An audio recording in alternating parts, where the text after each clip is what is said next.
If you've been scrolling through endless rows of gaming rigs, comparing specs, watching benchmark videos, and still feel like you might end up with a tower that either under-delivers or burns a hole in your wallet, this review is here to cut through the noise. I've been in the market for a pre-built gaming PC for months, reading forums, asking friends who build their own rigs, and even pulling up a few Reddit threads about what matters most once you plug it in. Link is in the description if you want to check the product details on Amazon. Let's talk about why the Lenovo LOQ tower might actually make sense for you, and where it could leave you wishing you'd gone another route. First off, the big question most buyers ask, will this handle my games at the settings I want without constantly upgrading? The LOQ comes with an AMD Ryzen 7 8745HX, a chip that's more commonly found in high-end laptops than in a desktop chassis.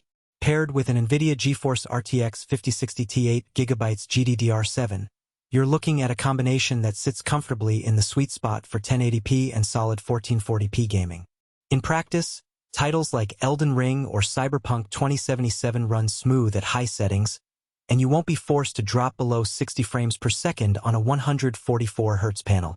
If you're the kind of player who likes to hit max texture quality and still have some headroom for ray tracing, the 5060 Ti can keep you in the game, though you'll notice the occasional dip in the most demanding scenes. For competitive shooters where frame rate matters more than visual flair, you can dial the settings down a notch and still enjoy well above 144 frames per second. Now let's talk storage.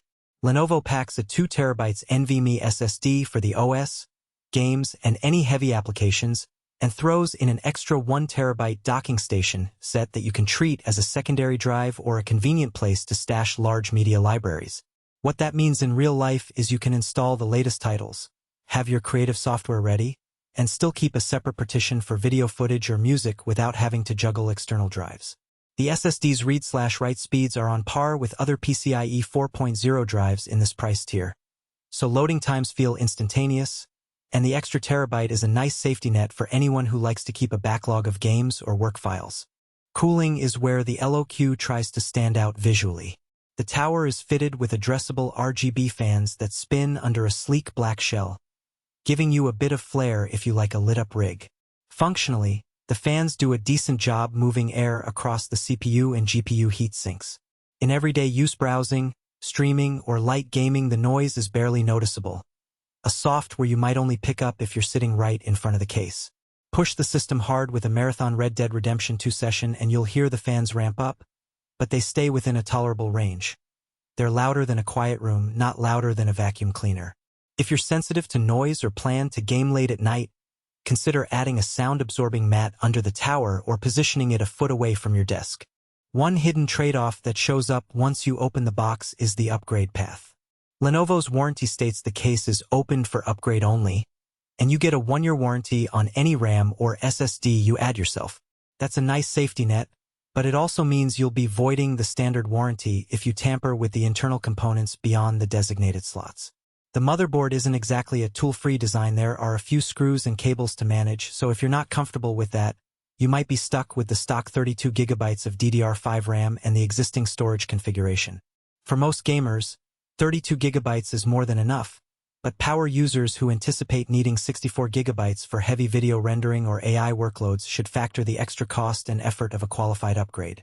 Speaking of 32GB DDR5, that memory size is a real strength. In day-to-day tasks like streaming while gaming, running Photoshop, or having multiple Chrome tabs open with dozens of extensions, the system remains buttery smooth. I tested a typical streamer's workflow: OBS running at 1080p 60 frames per second, Discord, a web browser, and Fortnite in the background. No stutters, no frame drops.